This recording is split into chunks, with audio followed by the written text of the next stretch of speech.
Everest base ক্যাম্পে। এই feelings কখনো বুঝানোর মতো না। যারা দিতে আদেশ গরম গরম।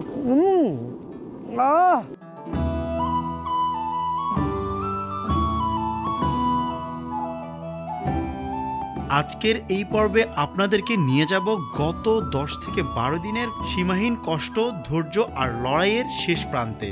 আজকের ভিডিওতে আমরা পৌঁছাতে যাচ্ছি সাগরমাথা বেস ক্যাম্পে। পৃথিবীর হাইয়েস্ট মাউন্টেনকে আমরা এভারেস্ট নামেই চিনে থাকি, কিন্তু নেপালিদের কাছে এভারেস্টের আসল নাম হচ্ছে সাগরমাথা।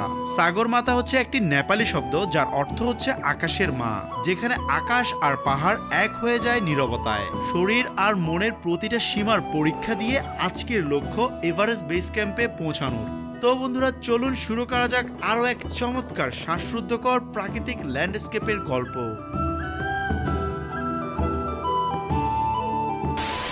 হ্যালো এভরিওয়ান, আসসালামু আলাইকুম। আজকেই সেই ফাইনাল ডেস্টিনেশনের ডে। আজকে আমরা লাবুচেপ থেকে যাচ্ছি এভারেস্ট বেস ক্যাম্পে ডিরেক্ট আজকেই। ডেস্টিনেশন হচ্ছে 7 কিলোমিটার। এই 7 কিলোমিটার জার্নি শেষ করতে আমাদের অনেক অনেক সময় লাগবে। I am very very very excited. কষ্ট হচ্ছে, হাই অ্যালটিটিউডে ডাউন জ্যাকেট পরে নিছি অলরেডি। এই জায়গা দিয়ে আমি যে আসছি সেটা অনেকখানি কষ্ট ফিল করছি, বাট কথা যে বলতেছি আপনার কাছে হয়তো বা মনে হতে পারে কথা তো ঠিকই বলতেছেন, কিন্তু না। যারা পাহাড় ভ্রমণ করেন, বিশেষ করে সব হাই অ্যালটিটিউড আগে আসছেন, তারাই কষ্টটা বুঝতেছেন। সো আর কথা বাড়াবো না, একটু করে দেখেন এই লাবুচপের সকালের হেলিকপ্টার তার জানান দিয়ে সে এগিয়ে যাচ্ছে এভারেস্ট বেস ক্যাম্পের দিকে। হয়তো রেস্কিউ, নয়তো বা কোনো গেস্টকে নিয়ে সে যাচ্ছে। আর এটা হচ্ছে লাবুচেপের সেই কাঙ্ক্ষিত জায়গা। আর দেখেন ক্লিন ওয়াটার, সাথে বরফ গলা, সামনে আছে শাহাদাত, ব্যাকপ্যাকার শাহাদাত সামনে এগিয়ে যাচ্ছে, তার সাথে সবাই আমরাও যাচ্ছি। দেখা যাক, ঠান্ডা একটু কষ্ট হচ্ছে, আশা করি আজকে খুব দ্রুত সম্পূর্ণ করব। কষ্ট হচ্ছে, কষ্ট হলেও ওই যে ক্যাপশন দিলাম না, পথটা খুবই কষ্ট, দুর্গম, কিন্তু কোনো আফসোস নেই।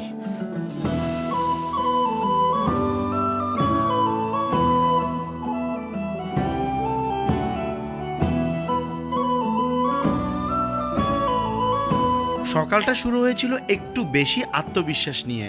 লাবুচে থেকে বের হয়ে পড়ি এভারেস্ট বেস ক্যাম্পের পথে। ভাবিনি পথটা এত কঠিন হবে।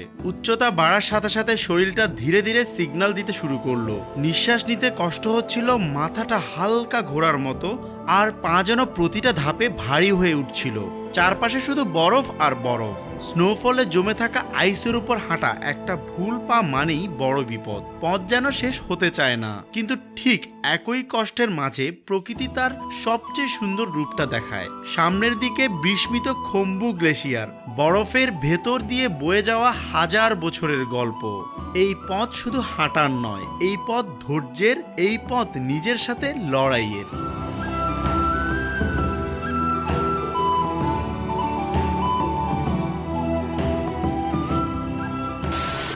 তো মোটামুটি বন্ধুরা, ও মা গো, কোথায় ঢুকে গেছে?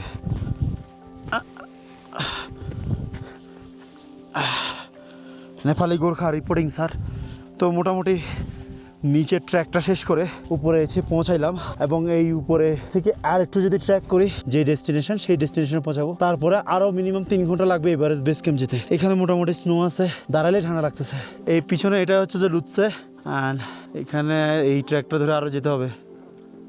তো মোটামুটি অনেক দূর আসার পর এখানে নিচে আমরা খুম্বু গ্লেশিয়ার দেখতে পাচ্ছি। বিশাল হিমালয়ের কোল ঘেঁষে খুম্বু গ্লেশিয়ার। কিন্তু গোরাকশেপ, যেখানে আমাদের থাকার কথা, সেই জায়গার এখনো নামও নিশানা দেখিনি। তাহলে আরো অনেক অনেক অনেক দূর আমাদের হাঁটতে হবে। গোরাকশেপের এখনো নামও নিশানা দেখতে পাচ্ছি না। আর নিচের পুরোটা হচ্ছে খুম্বু গ্লেশিয়ার। সাডেনলি একটা প্লেসে আসার পর মাথা জিম করে ধরছে। সো আমি আমার অস্ত্রটা বের করবো এখন।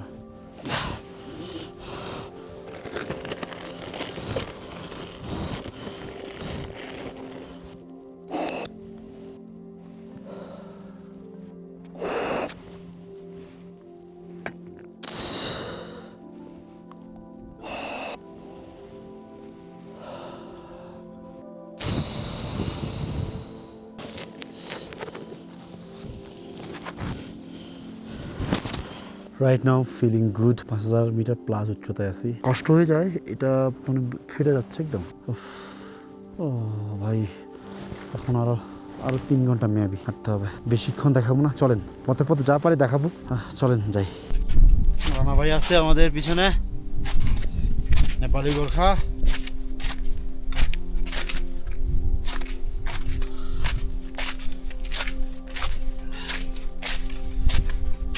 পুরাই পানি পানি হয়ে গেছে। So difficult.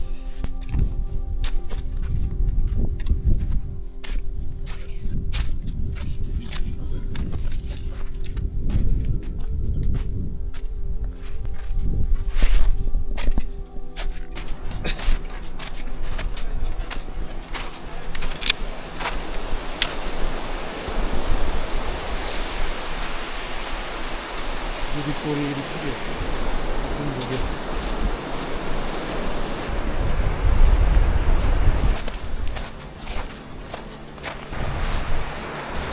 আমাদের নেপালি গোর্খা আসতেছে। ভেরি ডেঞ্জারাস রোড,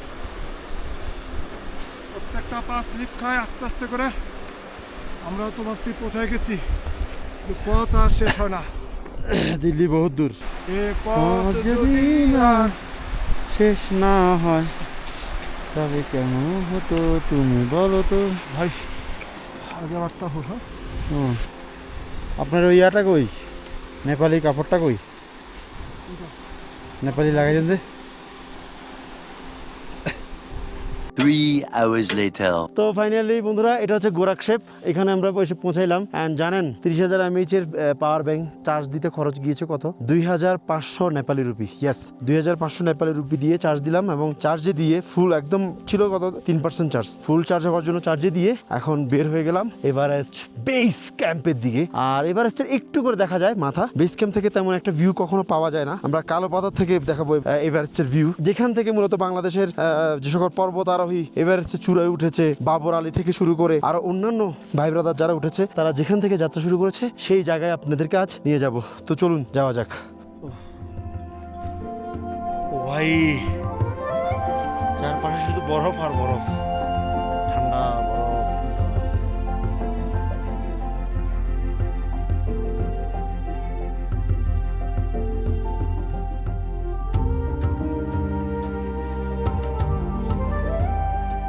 গোরাকশেপে ব্যাগটা রেখে হাঁটা শুরু করেছি এভারেস্ট বেস ক্যাম্পের দিকে, কিন্তু শরীরটা যেন আরো ভেঙে পড়ছিল।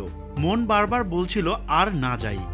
তীব্র ঠান্ডা বাতাস, নিঃশ্বাস নিলে বুক জমে আসে। এভারেস্ট বেস ক্যাম্পের আগে পাহাড়ের রিজ লাইন ধরে হাঁটা এ যেন এক অন্যরকম চ্যালেঞ্জ। এক পাশে বরফ, আরেক পাশে শূন্যতা। প্রকৃতি এখানে যতটা সুন্দর, কষ্ট তার চেয়েও বেশি। এভারেস্ট বেস ক্যাম্পের পথ শুধু হাঁটার না, এটা মন এবং শরীরের পরীক্ষা। তো আমাকে একজন নেপালি যে গাইড জিজ্ঞেস করলাম, ওকে জিজ্ঞেস করলাম, এটা কি মাউন্ট এভারেস্ট কিনা? হ্যাঁ জি হুজুর, ইয়ে মাউন্ট এভারেস্ট। একটু হাত দিয়ে মার্কিং করে দিই, এই যে চোখা চোখা চোখা, এটা মাউন্ট এভারেস্ট। 2 hours later.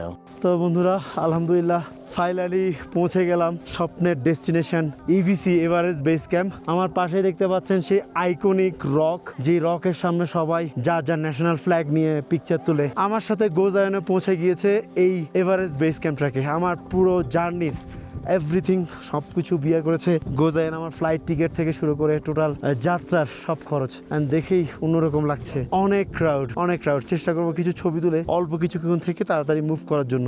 এই সেই আইকনিক রক যেখানে সবাই ছবি তুলে উপরেও যায়। তো ওই দূরে এবারে একটু করে দেখা যাইতেছে। So, আমরা ন্যাশনাল ফ্ল্যাগটা এখন বের করব, বের করে ছবি তুলবো। রেডি?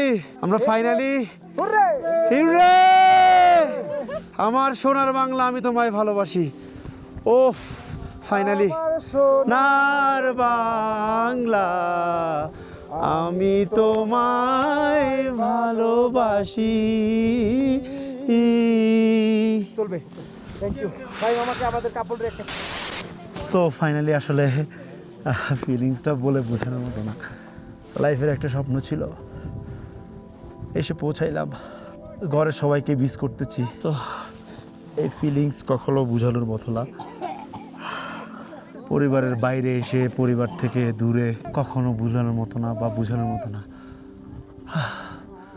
আলহামদুলিল্লাহ আমি হ্যাপি। আমি আমার লাইফের আসলে, আপনারা যারা অডিয়েন্স আমার ভিডিও দেখেন, প্রত্যেকটা মানুষের সাপোর্ট, প্রত্যেকটা মানুষের ভালোবাসা, এবং এই পাহাড়ে আসার পক্ষে পিছনে যেমনই আমার ভালোবাসা কাজ করছে, তেমনই আমার অনেক দুঃখ, কষ্ট, বেদনার মাঝে লুকিয়েছিল। বেদনাকে ভোলার জন্য পাহাড়ে এসেছি। সব কিছু দিন শেষে আলহামদুলিল্লাহ।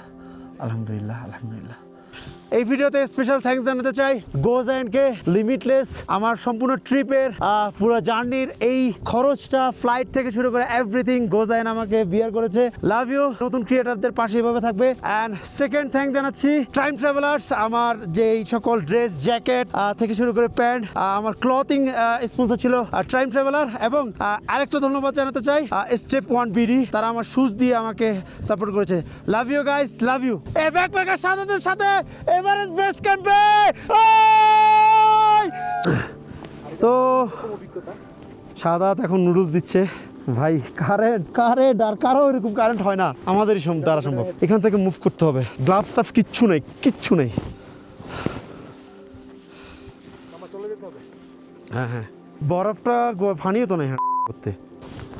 আরে জীবনে কত কারেন্ট থাকলে কি হয়। মামা আসলে করে যেতে হবে।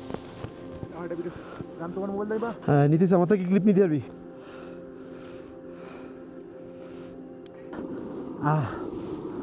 যারা দিতে আয় গরম গরম নুডলস আর নুডলস। ফাইন ভাই, কি রান্না করবো? মাংস রান্না করার শক্তি নেই। তাড়াতাড়ি মুভ করতে, মানে মামা মারা পড়বো, ডাইরেক্ট মারা পড়বো। সূর্য অলরেডি নেমে গেছে। দ্রুত যত দ্রুত আছে তত দ্রুত নুডলসটা খেয়ে এখান থেকে মুভ করতে হবে। গ্লাভস টাফ কিচ্ছু নেই। 2 hours later.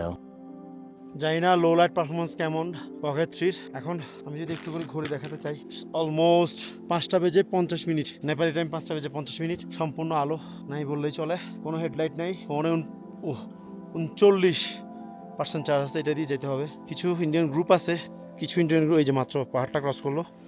আর আমার পিছনে আরও কয়েকটা গ্রুপ আছে, সাদা তো আছে। সো বুঝতেছি না কি হয়। যেটা হয় সেটাই আপনাদের সাথে শেয়ার করবো। তবে এখন একটা মেইন টার্গেট, সেটা হলো আমাদের গুরুকশেক ওখানে যে পৌঁছানো, ওভার অ্যান্ড আউট। বন্ধুরা, এভারেস্ট বেস ক্যাম্প থেকে ফিরে আসার পর আমাদের গ্রুপের 3 জনেরই মনোবল ভেঙে গেল। তার ভিতর 2 জন মোটামুটি অসুস্থ হয়ে পড়েছে। এখন আর তাদের গোকিও লাইক যাওয়ার কোনো প্রকার ইচ্ছেই নেই, যেহেতু শরীর এবং মন দুটাই ভেঙে পড়েছে। তো যথারীতি 3 জন, বিপেন ভাই, জামি ভাই এবং রানা ভাই, তারা 3 জনই হেলিকপ্টারের টিকিট বুকিং করে নিল সকালের জন্য। তো সত্যি বলতে বেদনা এবং কষ্ট নিয়ে গল্প কিন্তু অনেকখানি রয়েছে। দেখা হচ্ছে নেক্সট ভিডিওতে। এই পর্বটা যদি ভালো লেগে থাকে অবশ্যই like, comment, subscribe and share করতে ভুলবেন না। দেখা হচ্ছে আরো বেশি রোমাঞ্চ নিয়ে নেক্সট ভিডিওতে। ততক্ষণ পর্যন্ত ভালো থাকুন, সুস্থ থাকুন, আর হ্যাঁ, নবরসের সাথেই থাকুন।